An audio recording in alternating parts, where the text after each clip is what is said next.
H.G. Wells' The War of the Worlds, aka The Classic War of the Worlds or just War of the Worlds, is the first of three reworked direct-to-video film versions, first appearing in 2005, that adapts H.G. Wells' novel of the same name about a Martian invasion of southern England. This version, noted for its faithfulness to Wells's novel, was produced by the independent film company Pendragon Pictures. Unlike the adaptations set in the current-day United States, this was the first film set in the novel's original 1898 Victorian England.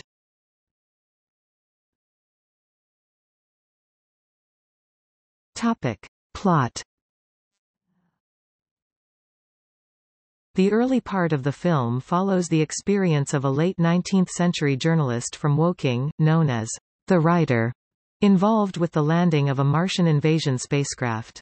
When the crashed cylinder opens, the Martians start killing anything that moves with a heat ray weapon. The writer discovers his house is in range of their heat ray and decides to rush his wife and servant to her cousin's home in Leatherhead. Once there, he returns in order to return the borrowed cart to its owner, unaware that the invading Martians are now on the move.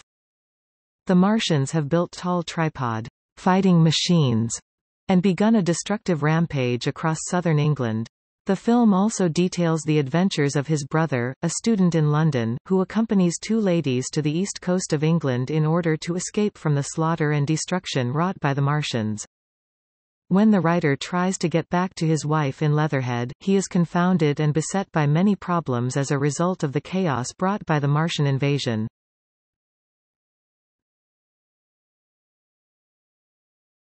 Topic. Cast.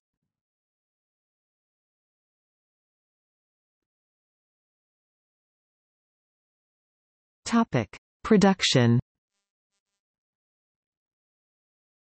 The film's development dates back to 2000, when Pendragon Pictures approached Paramount with plans for a remake, but nothing came of it. Director Timothy Hines had long desired to make his own version of Wells' novel since first reading the original at age 8. He had always wanted to set the tale in period, but he eventually settled on a modern retelling, much like the original 1953 film and the 2005 Spielberg adaptation. Hines' version was to be set in Seattle, with a Martian attack preceded by neutralizing electromagnetic power. From there the tale's events would unfold and be as similar as possible to Wells' novel.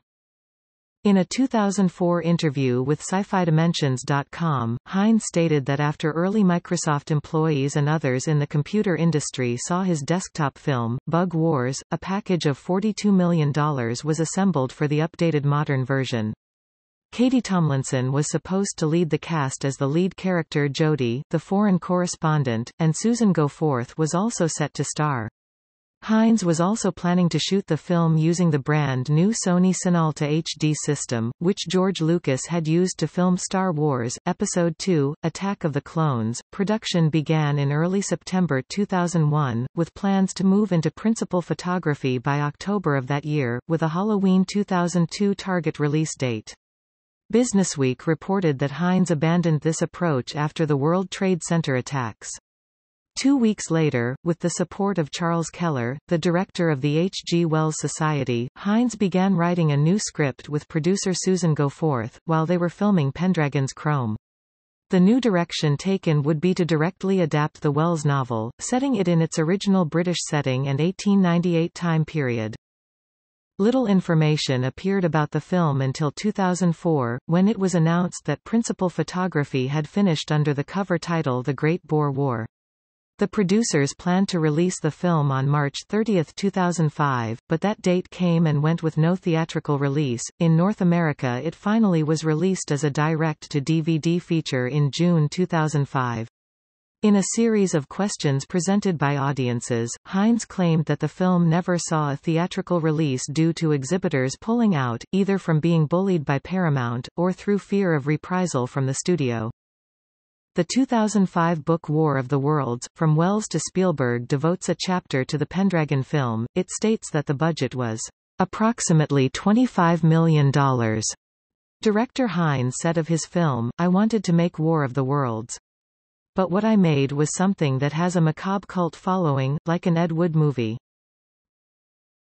I've learned a lot since my first outing. My Heart Is Really in the New War of the Worlds, The True Story.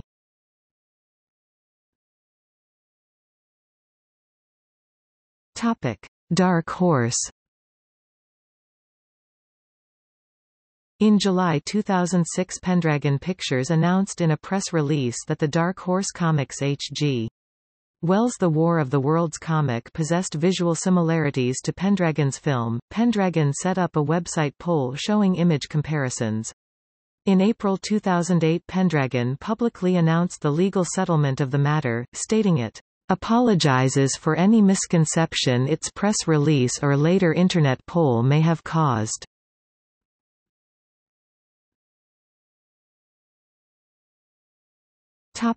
Reception. Although the film's score by Jamie Hull was well received, reviewers invoked the films of Ed Wood and the worst films lampooned on Mystery Science Theater 3000. One reviewer, however, suggested the performances were like that in British period melodramas, and favourably likened the work to that of Carol Zeman. But the film as a whole received generally poor reviews by critics, who, while often praising the good intentions behind the project and its faithfulness to the source material, variously described the result as unendurable and terrible in almost every way a movie can be, with awful effects.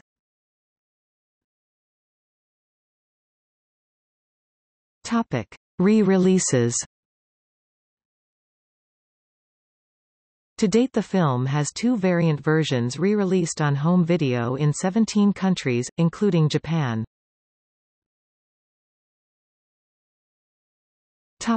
H.G. Wells' The War of the Worlds, Director's Cut. Released September 2005. Reviewers complained about the film's original 3-hour running time, and this version was cut by about 45 minutes. It was available on video in Regions 2 and 4, but not in Region 1, the United States and Canada.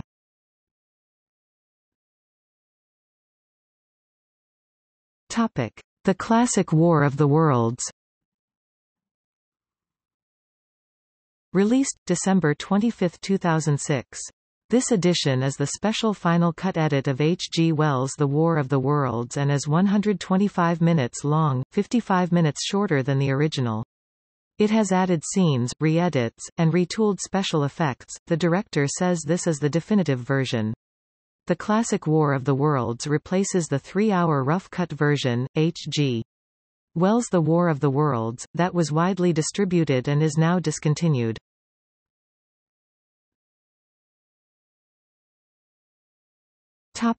War of the Worlds, The True Story. In 2012, a re-imagined, re-edited, and rethought version, with new material added, was released under the title War of the Worlds, The True Story. This new version, again directed by Timothy Hines, is presented as a faux documentary. It revisits Wells' novel, portraying its events as historical by way of the documented recollections of a survivor of the Martian invasion. The film bases its approach on the 1938 Orson Welles CBS radio Halloween broadcast of War of the Worlds, by presenting itself as a true account of actual events. Director Timothy Hines said, in reference to this technique, "When Orson Welles broadcast War of the Worlds on the radio in the late 1930s, he presented it in such a way as to not clearly identify that it was a work of fiction. He did it for the drama. And many people mistook the fictional news broadcast as a real news broadcast. People believed they were hearing an actual invasion from Mars that night.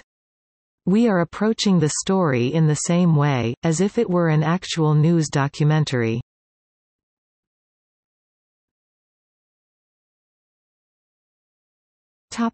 See also: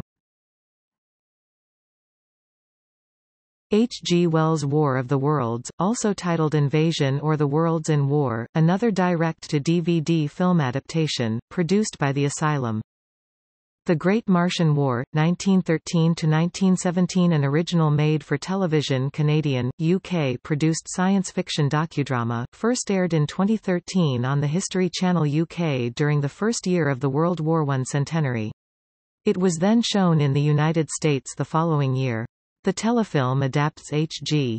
Wells' 1898 novel of the same name, this time transplanting the Martian invasion to 1913 and instead of southern England, all of Western Europe.